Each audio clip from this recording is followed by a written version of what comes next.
Question. I'm here post game immediately with Chris Suero, who homered again. What was it like, man? I feel good, man. I feel good. I just want to thank God once again.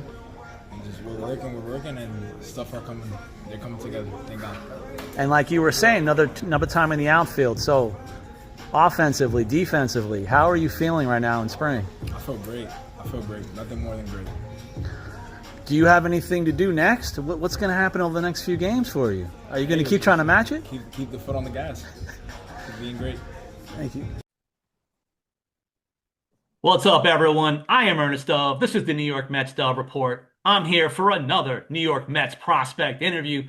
This time, today, I am lucky to have one of the heart and souls of the New York Mets farm system, currently in Double-A. He's a utility player, catcher, left fielder, super athlete, first baseman, Chris Suero. Chris, how are you, my friend? Everything good, everything good. Thank you for having me. I appreciate the time and always the opportunity.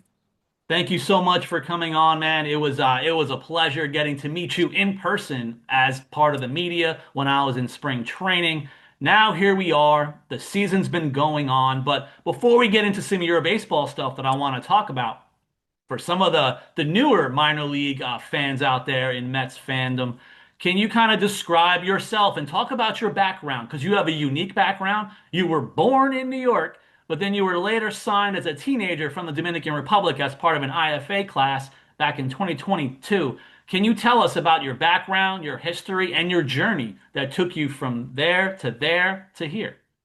Yes, yes. It's interesting. I get this question a lot. A lot of people love to hear about it. Mhm. I went to DR when I was 15, turning 16 almost after my freshman year of high school. I just tried to take the opportunity and the advantage that I had of being coming from a Dominican household, having Dominican parents, and just being from New York is kind of hard. Getting the exposure and things like that. So I figured that just if I have the opportunity, why not take advantage of it? And I moved down to DR in the summer of 2019 around there. Mhm.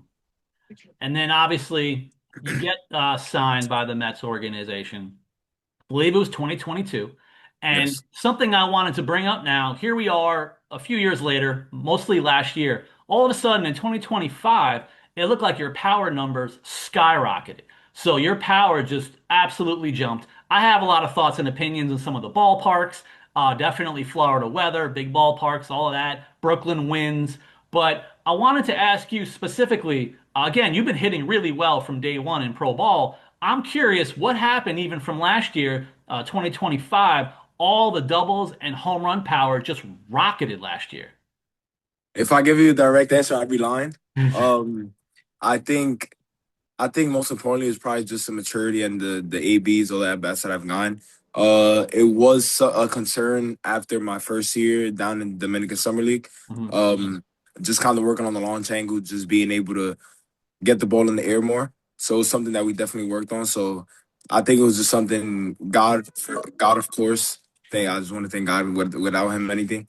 And also the Mets, that's something that we've worked on. I've trusted them throughout the whole process, throughout my whole journey. Uh, and I think now where we're at today is just everything, all the work that we've put in these years to come. Which again, you're doing amazing with that power surge. And also, some of the stuff that when I look into the numbers, especially this season, it looks like pro career wise, from 2022 to now, it looks like your walk rate is the highest it's ever been. And looking at some of those baseball savant, Fangraphs type websites, it looks like you're even taking more pitches. You seem to be more selective. The walk rate is up, and your spray chart is looking a lot more even this year than in prior years. Pull the ball, center field, oppo. It looks like it's more even all around, plus taking more. Is this also part of the approach? What goes into a balance of adding power, but also being more selective? Is that part of the barreling effect and the exit velo that everyone talks about these days? Yeah, sorry about that. Yeah. Again, I feel like it's a maturity. The ABs.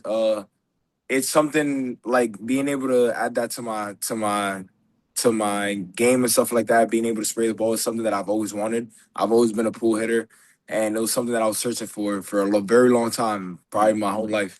and we made a couple tweaks this all season, towards the end of the season as well. Mhm. And I felt like it just came along with, again, the maturity and the ABs is not something that in particular like I've kind of been trying to do or something, because I feel like after last year Mhm. or going into last year, I just kind of accepted the fact that that was my style of play, just being a pool hitter, and and just accepting that's me. Mhm. And I kind of just shied away from like really trying to do it, and it ended up just having it. So now, thank the Lord, and again the Mets, it's happening, and it's going the way I want. In terms of the pitch selection and stuff like that, Mhm. yes, I have been more selective just because I feel like I want to stick to my strengths and not go to the pitcher strengths, and just kind of sticking to my approach, looking for a good pitch to hit where I can drive and get that ball over the wall. Oh, of course, which again, you continue to keep doing. I know you hit another one recently. And now, on the other side of things, defensively, it looks like you continue to be very versatile, especially with some of the things going on even at the major league level right now for the New York Mets, specifically needing a catcher. But you're still kind of moving around. Talked about it in spring. Looks like the Mets organization wanted to continue to make you versatile. So how's it going, still continuing to kind of move around the field a bit, even outfield and catcher on any given week, or maybe if it's a certain structure of it, either way, what's that like bouncing back and forth between the field and then behind the plate? Yeah, I love it. I love it. I get to experience different parts of the field. Have I'll say uh just fun in different ways. Mhm. Because being a catcher, like it's fun, but it also comes with a lot of responsibility. Mhm. So being able to have those days where I just focus on my hitting, and it kind of takes a little bit off of like everything that's going on in the mind, and having to just worry about like the pitch calling and all that stuff. It's fun. It's interesting. I love it. Uh, Now we're kind of, I think we're gonna get into catching a little bit more. Mhm. So let's say I was doing 3 games a week. I may be doing four, maybe five. Who knows? Uh, so they kind of want to focus a little bit more on the backstop. That's good to hear. I like it. Even from a couple of years ago when I was talking behind your back with one of the Met staff, they were excited about your progress. Literally, they worded it week to week. He got better all the time behind the plate. Here's a random question. When you're in left field, do you ever start randomly coming up with your own game plan as if you were behind the plate, knowing what the pitcher's going to throw or what you would like him to throw? Yeah. I was doing it yesterday. That's funny. I was doing it yesterday. I was playing first, and no offense to our catchers or anything like that. It's just me, my competitiveness. Um, but yeah, I was at first base yesterday, and I was telling the pitcher, I'm like, hey, and just the situation, what to throw, what not to throw, and I was kind of yelling like, because it was, I believe, man on third or second and third, we had first base open. I'm like, hey, first base open, we got a lefty up next here, a lefty on lefty. Just be smart here. So I always try to, in any way I can, impact the game and help my teammates out at the end of the day. Well, speaking of your competitiveness, and I know I've mentioned it to you before, and I've even mentioned it online.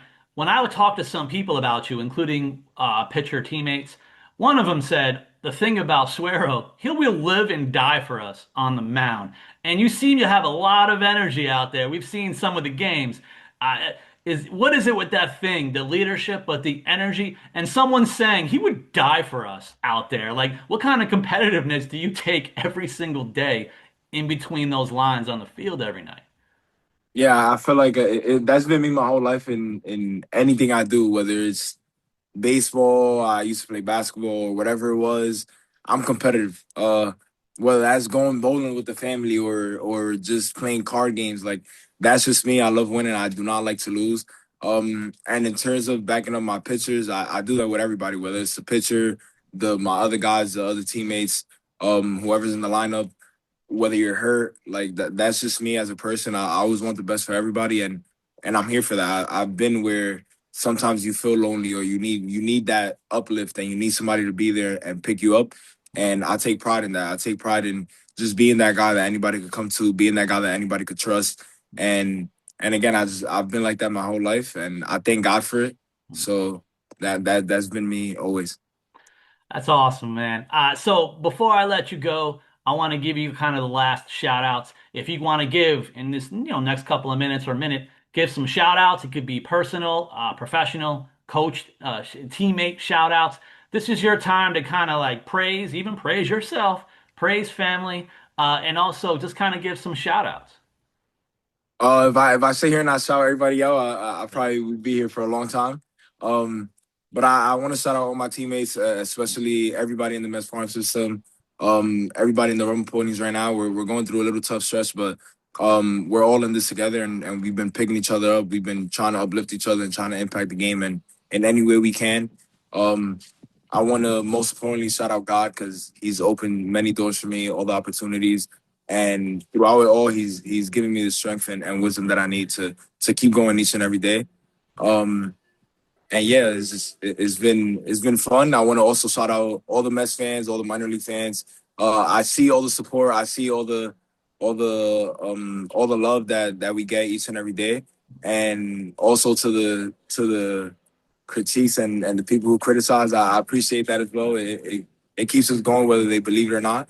And yeah, just everybody stay tuned. Just keep supporting and showing love to everybody. Because at the end of the day, it's a tough game and you won't understand unless you're in our shoes. So just try to give that support. If you know anybody who's in pro baseball or who plays baseball in general or any sports, just give them the support and just keep pushing them to be better.